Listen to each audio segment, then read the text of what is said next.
มื้อนี้ก็มาผูกงัวเช่นเก่าเช่นเคยไปเนาะทุกคนสิพาไปเบิ่งว่าบรรยากาศภายในสวน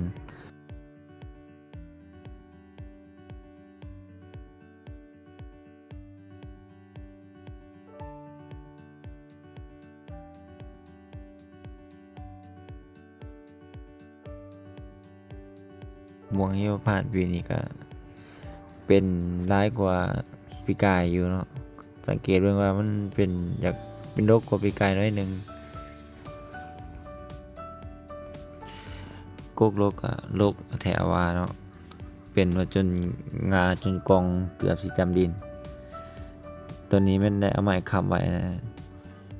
ถ้าบ่ซั้นมันมีโอกาสหักเนาะงานี่ต้องได้เอาไม้ค้ำไว้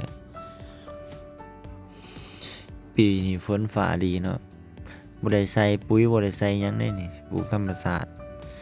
มีแต่เอาปล่อยงัวเขาอาศัยขี้งัวจะสังเกตเห็นเนาะแต่ละเหงาแต่ละ